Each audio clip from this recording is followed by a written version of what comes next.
একসাথে খেলে কোনো সমস্যা নেই তো? না। তাই?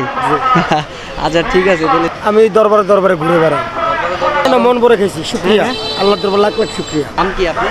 আমার নাম মোহাম্মদ এনাম হোসেন। এনাম হোসেন, আপনি কি করেন? আমি দরবারে দরবারে ঘুরে বেড়াই। দরবারে আপনি বলছেন যে আমি খাইছি। খাইবেন? আপনি যদি খান তাহলে আমি খুশি হব।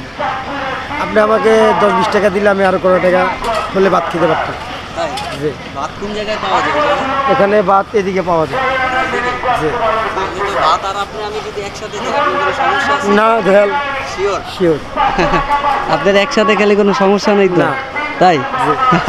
আচ্ছা ঠিক আছে তাহলে চলেন আমরা দুই ভাই মিলে একসাথে খাবো। ইয়া রাসূলুল্লাহ। আপনি আগে কি করতেন? আমি আগে কুলির কাজ করতাম কুলির কাজ কোন জায়গায় করতেন? লঞ্চঘাটে। এই চাঁদপুর লঞ্চ গার্ডে? জি। ও আচ্ছা আচ্ছা, চাঁদপুর লঞ্চ গার্ডে। আর এখন আপাতত কি মানে এখন আমি দরবারে দরবারে সফর করি। দরবারে যে দরবারে মাইজভান্ডার থেকে আসছি, আচ্ছা এখানে এলাকায় আসছি। আচ্ছা আচ্ছা এখানে তো আমার মা বাপ নেই, তো আচ্ছা। ওই জন্য অনেক মানুষ চিনে আমাকে এখানে। মাইজ বান্ডারটা এটা কোন জায়গায়? চট্টগ্রাম ফটিকছড়ি। ও চট্টগ্রামে। ভাই বোন ছিল কয়জন? আমরা ভাই 3 জন, বোন 1 জন। 3 ভাই 1 বোন। জি। আপনি কি সবার বড় ছিলেন? না, আমি মেজো। আমি আপনাকে দেখার জন্য আসছি, আচ্ছা ওই জন্য আসার পরে আপনি বললেন, ওই জন্য আমি বললাম হ্যাঁ কিছু খাবো। ভাই আসলে সত্যি কথা বলতে কি খাবারের ব্যাপারটা হইল গিয়া মানে পৃথিবীর অন্যতম একটা মানে সাবজেক্টের মধ্যে পড়ে। এটা ব্যক্তি হিসাবে সে যেমনই হোক, ধনী গরিব বা মিডিয়াম যেই লোকই হোক, সেটা কোনো মানে ফ্যাক্ট এই জায়গায় করে না যে আমি তাকে খাওয়াবো কিনা বা খাবো কিনা। ফ্যাক্ট এইখানে যে ক্ষুধা কিন্তু ভাই সবারই লাগে। আর আমরা যেহেতু মানব জাতি, তাই না?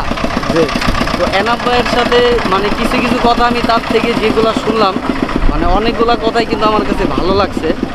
তবে তার মানে কথার মধ্যে কিন্তু অনেক কষ্ট লুকানো আছে। মাহারা মানুষরাই শুধুমাত্র বুঝে যে মা না থাকলে আর কি কতটা কষ্ট লাগে। তো আমরা মনে হয় হোটেলের আশেপাশে আইসা পড়ছি। আসসালামু আলাইকুম ভাই, আপনার হোটেলটা যেহেতু পছন্দ করছে আপনার হোটেলেই খাই। এখানের হোটেলের সিস্টেমটা কেমন? আমি যেহেতু প্রথম আসলাম, মানে ভাজা ইলিশের কথা তাদেরকে বলা হইলো যে এখানে কিন্তু আমাদের সামনে ইলিশ দিয়ে দিছে। এই যে এখানে কিন্তু এগুলো সব হলো ভাজা ইলিশ, মানে আপনি চয়েস করে পছন্দ করে আপনার মন মতো নিতে পারবেন। তো এনাম ভাই নিবে একটা আর আমি একটা নিব। আর বিশেষ কথা হলো যে আসলে ইলিশের ব্যাপারটা ভাই যেহেতু বলছে, ভাইলয় কিন্তু আমার মনের একটা কম্বিনেশন হয়ে গেল যে ইলিশ খুঁজতে আইছি, পাই নাই, বাট খাওয়া কিন্তু হয়ে যাইতেছে ওই ইলিশ। ঠিক আছে ভাই, নেন আপনি একটা নেন পছন্দ করে। আমারও আপনি একটা পছন্দ করে দেন। কি পিস দেয় ভাই?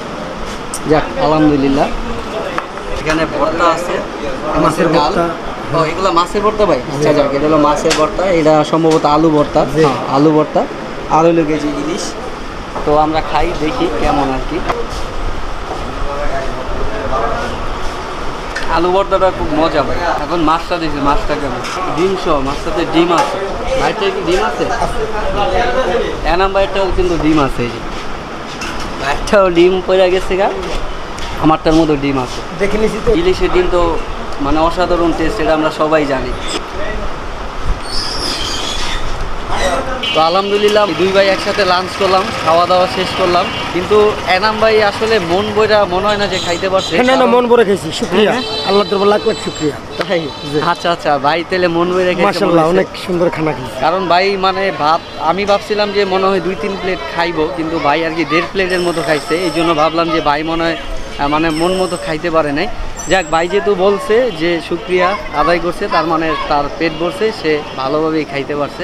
যেখান থেকে আর কি এনাম ভাইকে নিয়ে গেছিলাম, ওইখানে আবার আইসা বললাম খাওয়া দাওয়া শেষ করে। আজকের মানে ভালো লাগার সময়টা এনাম ভাইয়ের সাথে কাটাইছি, আমার খুবই ভালো লাগছে। আর এরকম এনাম ভাই যদি আপনাদের পাশে যায় বা সাথে থাকতে চায়, কিছু বলে, আপনারা চেষ্টা করবেন আর কি আপনাদের থেকে মানে যতটা সম্ভব এনাম ভাইয়ের মতো মানুষগুলোর দিকে আর কি তাকানো, বা তারা কি চায় সে সম্পর্কে আর কি বিষয়গুলো বিস্তারিত করা। তো ভিডিওটা আজকে এখানে শেষ করলাম। ভাইয়ের স্থানে আবার ভাইকে নিয়ে আসলাম। দেখা হবে অন্য কোনো ভিডিওতে। সবাই ভালো থাকবেন। আসসালামু আলাইকুম।